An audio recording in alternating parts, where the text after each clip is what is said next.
Assalamualaikum warahmatullahi wabarakatuh.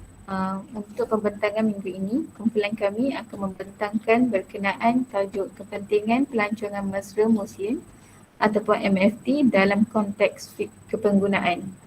Okey, ahli kumpulan kami terdiri daripada 4 orang. Yang pertama adalah saya, Nur Farhana binti Nordin. Yang kedua adalah Nur Syakinah binti Ramli. Yang ketiga adalah Nur Naziha binti Zaidi. Dan yang keempat adalah Nik Nur Atirah binti Nik Abdul Rashid. Okey, antara isi kandungan yang akan kami bentangkan dalam pembentangan minggu ini adalah berkenaan konsep pelancongan. Yang kedua adalah berkenaan pelancongan dari perspektif Islam. Yang ketiga adalah konsep Muslim Friendly Tourism ataupun MFT. Yang keempat adalah berkenaan aplikasi MFT di beberapa buah negeri yang terpilih. Yang kelima adalah kepentingan MFT dan yang terakhir adalah kami akan merumuskan apa yang kami peroleh daripada kajian ini. Okey, antara konsep pelancongan, pelancongan diambil daripada kata dasar iaitu lancong yang bermaksud orang yang melancong serta perkhidmatan yang berkaitan dengannya. Okey, menurut Kamus Dewan, pelancongan diambil daripada perkataan pelancongan diertikan sebagai salah satu aktiviti yang melibatkan lawatan sambil melihat-lihat suasana persekitaran yang ada dalam keadaan bersenang-senang atau bersantai. Manakala menurut McCannell pula, pelancongan merupakan pencarian perkara baharu dan juga perubahan. Manakala menurut Webster Dictionary Thesaurus of the English Language, pelancongan membawa maksud satu perjalanan bagi seseorang seterusnya akan pulang ke titik permulaannya. Manakala menurut Rosal Sogel, pelancongan adalah aktiviti-aktiviti perjalanan bagi seseorang yang tinggal di luar persekitaran kebiasaannya, tidak melebihi setahun untuk tujuan keseronokan, perniagaan dan sebagainya. Okey, berikut adalah antara istilah-istilah bagi pelancongan. Terdapat istilah yang diambil daripada Al-Quran, diambil daripada perkataan bahasa Inggeris dan juga diambil daripada istilah-istilah bahasa Arab. Contoh pelancongan yang diambil daripada perkataan daripada ayat Al-Quran adalah daripada perkataan rehlah, iaitu daripada surah Al-Quraish ayat 2 berkenaan rehlah merujuk kepada aktiviti perjalanan atau pengembaraan yang menggambarkan perjalanan dan perniagaan kaum Quraisy ke Yaman pada musim dingin dan musim panas ke Syria, yang menunjukkan bahawa pelancongan untuk tujuan perniagaan telah wujud sejak zaman dahulu lagi.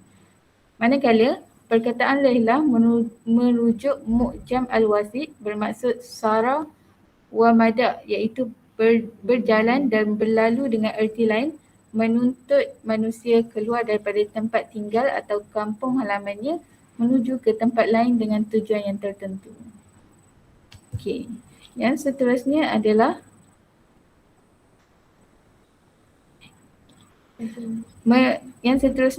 merujuk kepada pelancongan dari sudut perspektif Islam. Okey, terdapat banyak ayat daripada Al-Quran yang merujuk kepada menyeru manusia untuk melakukan pengembaraan ataupun melawat sesuatu kawasan. Iaitu antaranya adalah surah Al-Furqan daripada ayat 63 hingga ayat yang ke-66. Manakala menurut hadis pula, terdapat riwayat daripada Abu Daud bahawa Rasulullah SAW bersabda, sesungguhnya pelancongan di kalangan umatku adalah jihad di jalan Allah. Mengapa Islam sangat menyeru umatnya untuk melakukan pelancongan? Antaranya adalah untuk mengembara ke mana sahaja selagi mana tidak bercanggah dengan syariat Islam kerana ia adalah aktiviti yang bermanfaat. Islam sangat mementingkan umatnya untuk melakukan aktiviti yang mampu meningkatkan tahap keimanan, antaranya melakukan kegiatan melancong. Pelancongan juga menjadi salah satu cabang ilmu kerana ia mengasah pemikiran seseorang dengan mendorong seseorang untuk berfikir dan merenung kejadian dan ciptaan Allah Subhanahu Wa Taala. Manakala menurut Sayyid Qutb, pelancongan mampu untuk membuka mata dan hati manusia kerana manusia dapat melihat pelbagai pemandangan baharu yang tidak terikat pada tempat asalnya sahaja. Dan untuk pengetahuan umum, pelancongan sebenarnya telah bermula daripada zaman Nabi Adam alaihissalam lagi, iaitu pelancongan pengembaraan yang pertama dalam sudut peradaban manusia adalah daripada pencarian Nabi Adam alaihissalam yang mengembara ke serata dunia untuk mencari Hawa. Seterusnya, konsep Muslim Friendly Tourism. Pengenalan NFT. Muslim Friendly Tourism merupakan satu istilah yang digunakan dalam sektor pelancongan yang merujuk kepada segmen pelancongan yang memenuhi keperluan pelancong Muslim. Malaysia merupakan salah satunya negara yang menubuhkan satu agensi khusus di bawah Kementerian Pelancongan yang bertanggungjawab dalam membangunkan pelancongan Islam dengan mempromosikan dan menawarkan pelancongan mesra Muslim MFT di Malaysia. Agensi tersebut ditubuhkan pada tahun 2009 dan diberi nama Islamic Tourism Centre. Definisi MFT. Islamic Tourism Centre mendefinisikan MFT sebagai apa-apa aktiviti, majlis dan pengalaman yang diperoleh semasa melancong, yang mana pelancongan tersebut adalah bertetapan dengan Islam. Manakala COMCEC, iaitu Cooperation for Development Centre, the activities of Muslim travellers who do not wish to compromise their faith-based needs while travelling for a purpose which is permissible. Manakala ahli akademik mendefinisikan MFT sebagai pelancongan yang memenuhi keperluan Muslim dengan produk atau perkhidmatannya yang selaras dengan prinsip Islam tanpa mengira lokasi destinasi, sama ada di negara Islam atau bukan Islam dengan tujuan keagamaan atau tujuan umum. Pelancongan mesra Muslim MFT. Tak masuk dalam ni. MFT merujuk kepada pelancongan Islam, pelancongan yang patut syariah dan pelancongan halal. Pelancongan Islam ialah melawat sesuatu tempat dengan tujuan keagamaan. Contohnya menziarahi Mekah dan Madinah untuk menunaikan haji atau umrah. Pelancongan patut syariah pula ialah pelancongan yang merupakan satu bentuk pelancongan yang menepati garis panduan yang ditetapkan oleh syariat Islam. Pelancongan halal pula ialah sejenis pelancongan yang berpegang kepada prinsip Islam, di mana ia membolehkan umat Islam melaksanakan kewajipan mereka untuk beribadah kepada Allah dan memakan makanan yang halal. Komponen MFT. Komponen MFT terbahagi kepada 4, iaitu yang pertama, keupayaan destinasi. Destinasi yang mempunyai tarikan yang sesuai untuk dijadikan pilihan sebagai tempat pelancong. Manakala komponen kewujudan warisan Islam yang mencerminkan kehalusan seni Islam menjadi salah satu tarikan destinasi pilihan Muslim. Seterusnya, kemudahan makanan halal dan baik. Pelancongan yang mesra Muslim adalah pelancongan yang menyediakan makanan halal dan tidak mengandungi unsur haram atau meragukan syubhah.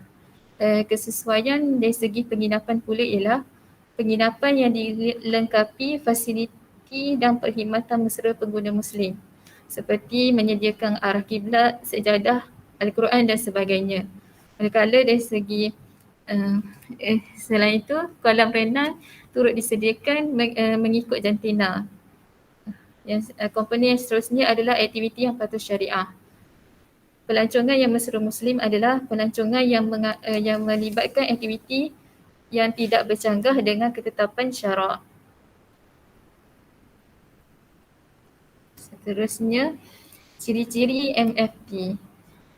Ciri-ciri yang pertama adalah ciri-ciri MFT yang pertama ialah berorientasikan kebaikan bersama, yang mana MFT memberikan kebaikan kepada semua pihak, terutamanya kepada pelancong dan agensi pelancongan, di mana pelancong akan dapat melancong dan menunaikan perintah Allah. Manakala dari segi agensi pelancongan, mereka dapat menjana pendapatan.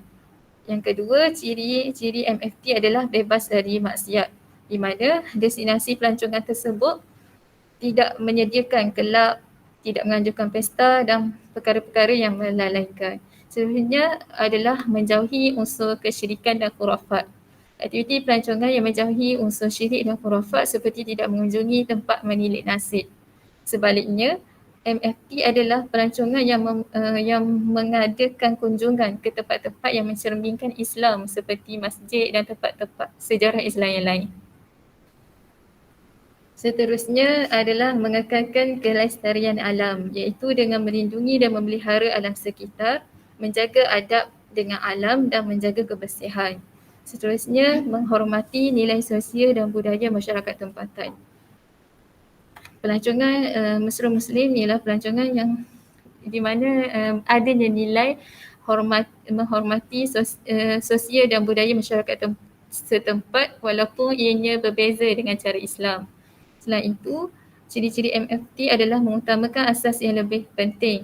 Dalam pelancongan Islam, kita tidak boleh mengenepikan tuntutan fardu ain seperti solat, puasa, mentaati dan menghormati ibu bapa serta meninggalkan perintah Allah Subhanahu Wa Taala. Seterusnya ialah menjaga keselamatan dan keselamatan dan keselesaan. Di mana pelancongan Islam yang mesra Muslim adalah pelancongan yang sangat mementingkan keselamatan, keselesaan serta kesejahteraan pelancong, di mana terdapat disediakan kemudahan dari infrastruktur dan jaminan keselamatan. Bismillahirrahmanirrahim. Assalamualaikum warahmatullahi wabarakatuh. Kemudian kita sambung kepada pengaplikasian MFT di 4 buah negara terpilih.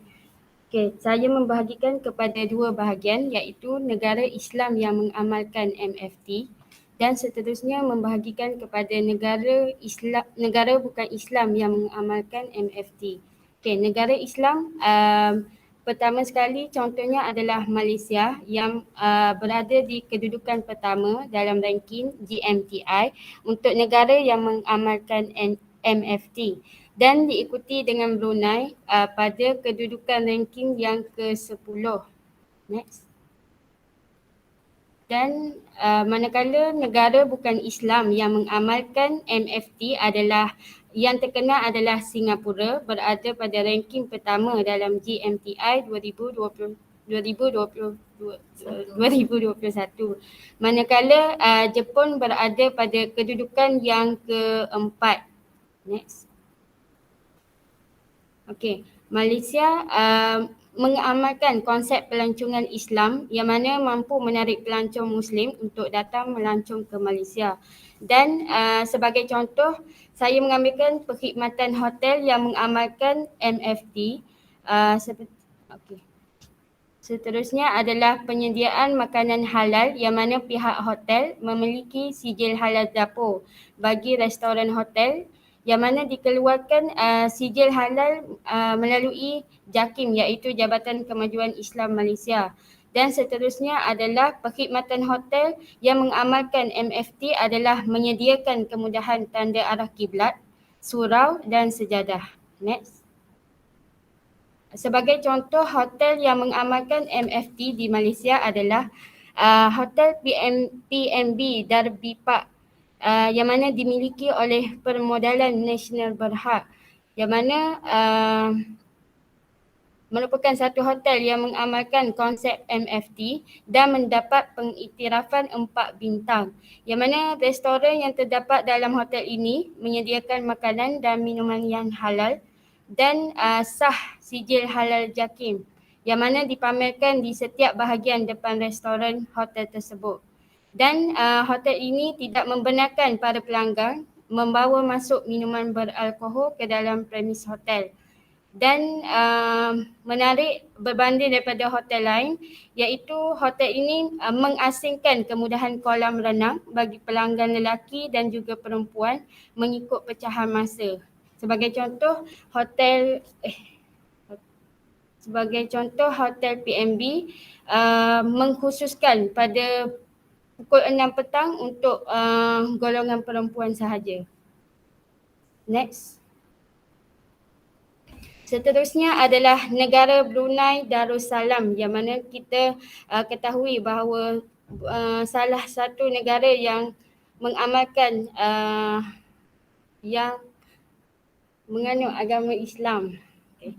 Contohnya Di negara ini terdapat kemudahan makanan halal yang mana setiap proses untuk mendapatkan halal bagi sesuatu premis dijalankan secara ketat untuk mendapatkan persijilan halal.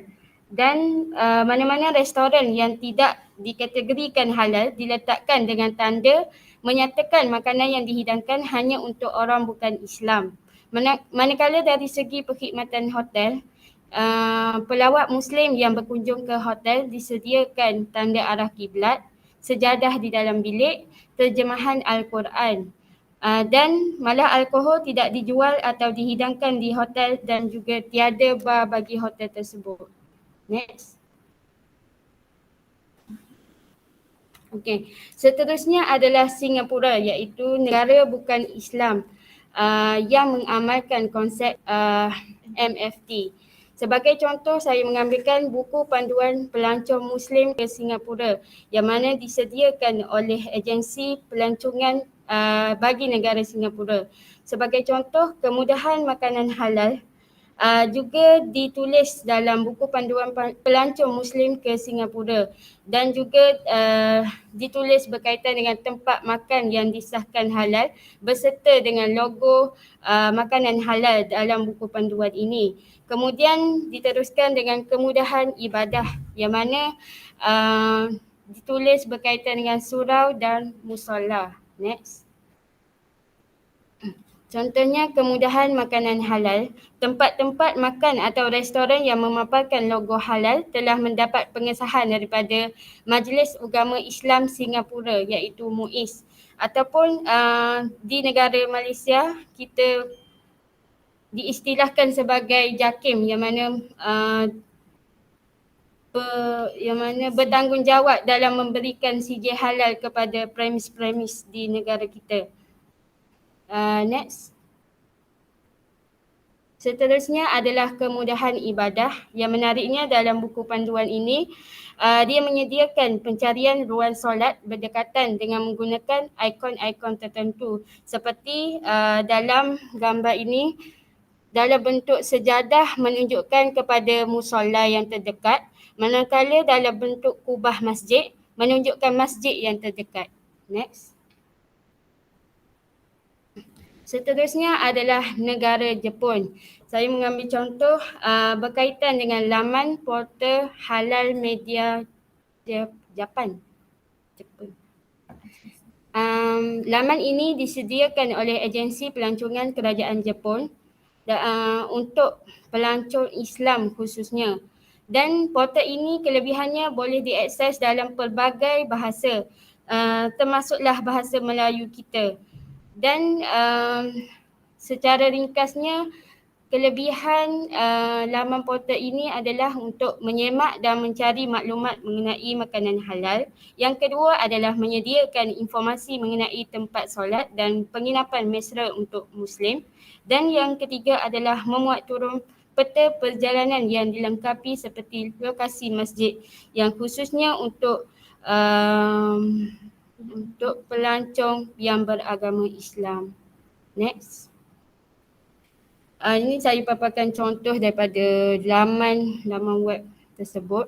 Contoh di situ adalah untuk mengenai untuk mencari maklumat mengenai makanan halal. Sebagai contoh, salah satu kedai adalah Tendon Ituki. Dia nampak sebenarnya. Dia menulis lambang tanda non-pot. Next. Seterusnya adalah laman ini menyediakan informasi mengenai tempat solat dan penginapan mesra untuk Muslim yang berdekatan dengan tempat kita melawati. Contohnya Kopi Kalian Tokyo menyediakan wifi bagi masjid tersebut. Next. Seterusnya adalah memuat turun peta perjalanan yang dilengkapi seperti lokasi masjid. Contohnya saya ambil salah satu daerah yang berada di Jepun adalah Kyoto. Tak tahu betul. Di situ adalah peta panduan untuk Muslim di Kyoto yang menyediakan maklumat seperti lokasi masjid, tempat solat, restoran halal dan pelbagai lagi yang berada di Kyoto. Next. Okay. Okay, bismillahirrahmanirrahim. Saya akan sambung mengenai kepentingan MFT dalam konteks fikir penggunaan. Okey. Bila tengok sahabat-sahabat saya tadi dah menerangkan pelbagai mengenai MFT, jadi kita nak tahu apa pentingnya MFT ni dalam konteks fikir kepenggunaan. Jadi kami membahagikan kepada dua bahagian, iaitu pertama kepentingan kepada pelancong sendiri dan yang kedua kepentingan kepada negara yang dilawati. Okey, untuk kepentingan kepada pelancong, kami bahagikan kepada tiga bahagian. Yang pertama itu produk yang berlandaskan makanan, pakaian atau pembarangan. Yang kedua iaitu daripada segi perkhidmatan, kami akan menerangkan tentang staf atau pekerja, aplikasi yang digunakan dan perubatan di beberapa negara. Dan yang ketiga iaitu facility dan hospitality. Kami akan menerangkan tentang tempat penginapan, aktiviti dan kemudahan solat. Okay, jadi apa pentingnya MFT ni? Pertama daripada segi produk ni, kita sendiri bila kita nak pergi kat negara luar, kita mesti nak dapatkan makanan yang halal. Jadi itu pentingnya MFT ni sebab pelancong dia nak dapatkan makanan yang halal dari segi bahan yang digunakan dan cara penyediaan yang mengikut syariah. Contohnya dari segi penyembelihan haiwan mengikut syarak, kebersihan tempat penyediaan, restoran dan tidak bercampur dengan unsur haram. Okay, kita juga untuk lebih yakin bagi makanan yang dibeli, kita mesti nak tengok juga logo-logo halal. Harga makanan tu kita rasa tak ada rasa was-was lah. Okay. Jadi apa itu makanan halal? Makanan halal ni ialah makanan yang baik untuk jasmani dan rohani menurut syariat Islam dan tidak diharamkan di dalam Al-Quran. Okay, ini berikut merupakan dalil berkaitan makanan halal. Ada banyak tapi kami dalam slide ini kami akan senadakan dua saja. Iaitu yang pertama daripada surah Al-A'raf ayat 157 yang bermaksud menghalalkan bagi mereka segala yang baik dan mengharamkan bagi mereka segala yang buruk.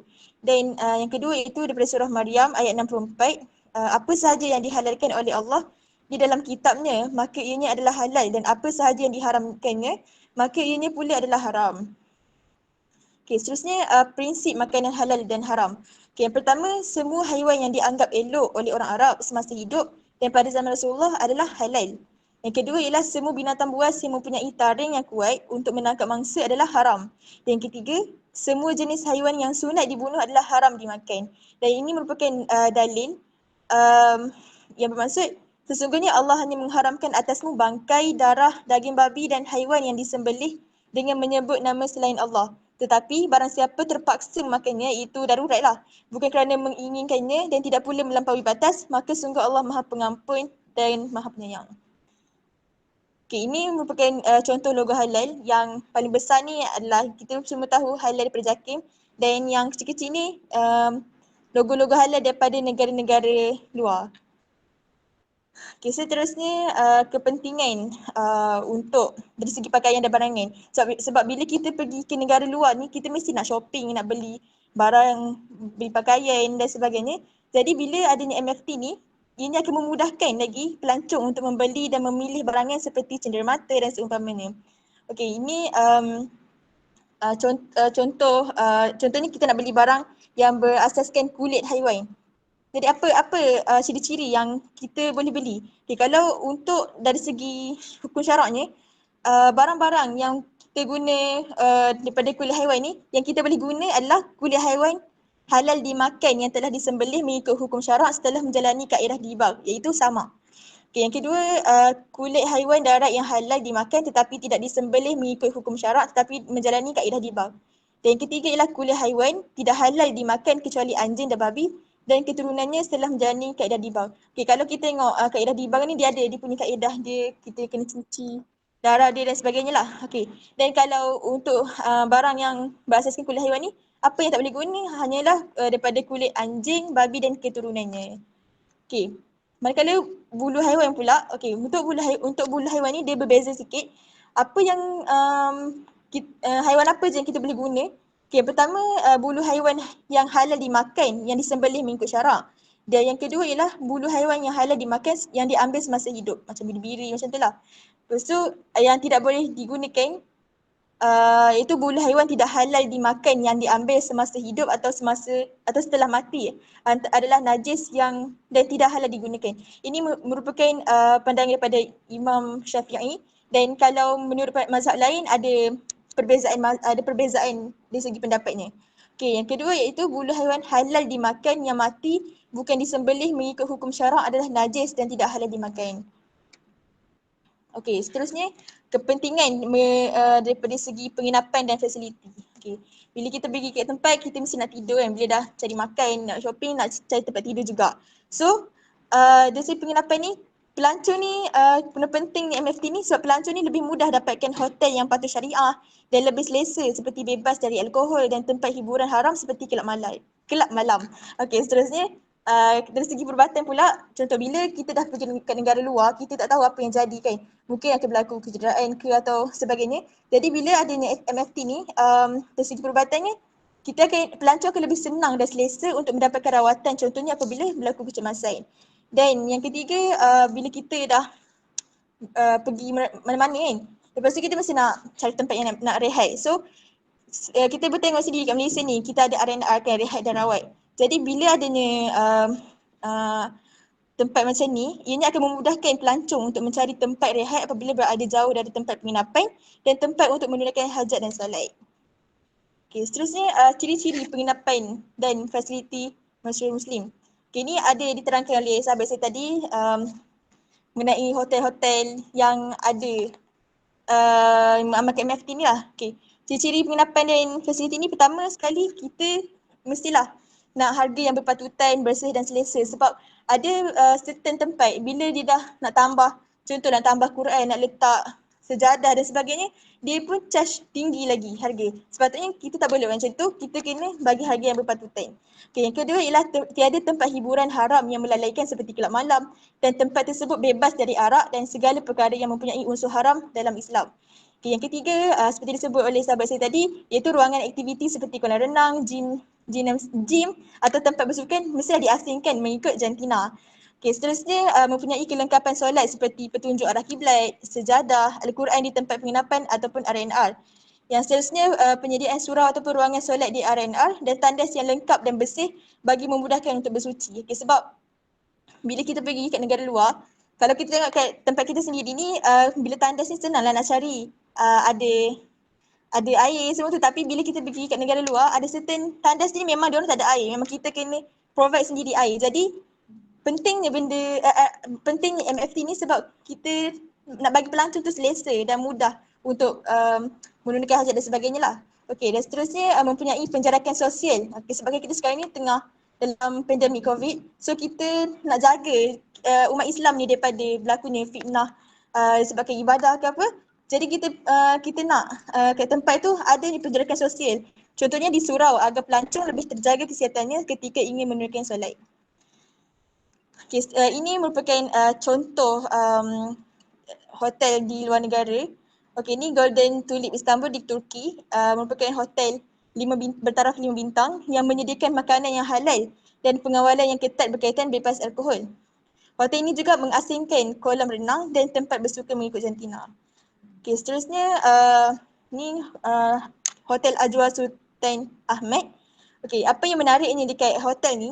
Okey, hotel ni mempunyai jadual waktu solat di setiap bilik dan penyediaan kelengkapan solat seperti sejadah, Quran, malah telekong perempuan pun turut disediakan. Okey, kalau bila kita tertinggal tak ada masalah lah, boleh kita minta je dengan staff kat sini untuk dapatkan telekong. Dan hotel ni juga meletakkan arah kiblat di bahagian menunggu tetamu dan dapur hotel ini mempunyai sijil halal. Okay, seterusnya kepentingan MFT dari segi perkhidmatan. Okey, pertama bila tempat itu memastikan staf-stafnya berpakaian menutup aurat ataupun berpakaian yang tidak mencolok mata dan ramah, mesra, menjadikan pelancong lebih selesa.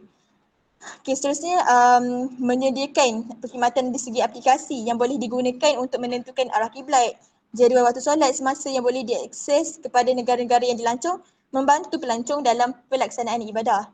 Okay, yang ketiga, aplikasi yang boleh mengenal pasti status makanan sangat membantu untuk membeli makanan tanpa ragu-ragu. Dan yang keempat, perkhidmatan perubatan seperti hospital yang mesra Muslim, sebagai contoh doktor yang tahu batas-batas syarak ni dari segi aurat dan sebagainya, memudahkan pelancong untuk dapatkan rawatan dengan lagi selesa. Okey, ni contoh aplikasi yang kita boleh download di Android, di handphone masing-masing. Iaitu yang pertama Halal Trip. Okey, Halal Trip ni adalah aplikasi yang membantu mencari makanan halal yang berdekatan, restoran halal dan juga memberi ulasan tentang makanan halal yang dicari. Selain itu, aplikasi ini menyediakan bahagian untuk merancang perjalanan dengan mudah seperti tempat solat, doa harian, tip mengembara dan waktu solat ketika berada di dalam pesawat. Okay, seterusnya aplikasi scan halal. Ini pun juga penting bila kita pergi kat negara luar, tak semestinya kita faham apa bahasa dia. Contoh kita pergi ke China, kita tak tahu macam mana nak baca kan. Jadi kita guna je aplikasi scan halal ni, iaitu digunakan untuk mengimbas kod bar untuk kita tahu status halal makanan dan minuman yang kita nak beli tu. Jadi lagi mudahlah untuk kita beli makanan dan minuman tanpa rasa ragu. Okey, tadi kita terangkan mengenai kepentingan kepada pelancong. Jadi apa pula kepentingan kepada negara yang menerima pelancong, itu negara yang dilancong. Okey, kami bagikan kepada dua, iaitu dari segi pembangunan industri dan juga peluang pekerjaan. Okey, dari segi pembangunan industri, bila bila negara itu terima ramai pelancong, terutama daripada orang Islam, ianya akan membantulah negara itu membangun industri segi meningkatkan ekonomi negaranya.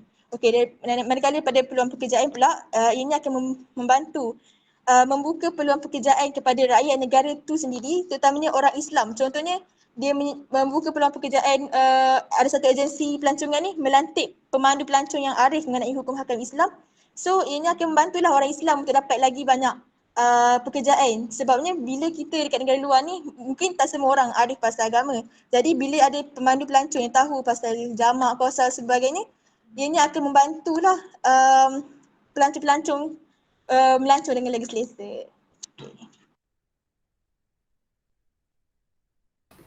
Kesimpulannya, Islam merupakan ad-din, iaitu satu cara hidup yang lengkap yang meliputi seluruh kehidupan manusia. Oleh itu, menjadi kewajipan kepada setiap Muslim untuk melaksanakan segala perintah dan suruhan Allah serta meninggalkan segala larangannya. Maka dengan adanya pelancongan mesra Muslim MFT dalam sektor pelancongan di sesebuah negara, sama ada di negara Islam atau di negara bukan Islam, telah memberikan kemudahan kepada pelancong Muslim untuk melaksanakan perintah Allah walau di mana mereka berada. Malah pelancongan mesra Muslim MFT turut memberikan impak yang positif kepada sektor pelancongan sesebuah negara kerana ia dapat menarik lebih ramai kedatangan pelancong Muslim ke negara tersebut. Hal ini secara tidak langsung dapat meningkatkan sumber pendapatan negara khususnya dalam sektor pelancongan. Okay, ini antara senarai rujukan yang kami gunakan. Okay. Sekian, terima kasih.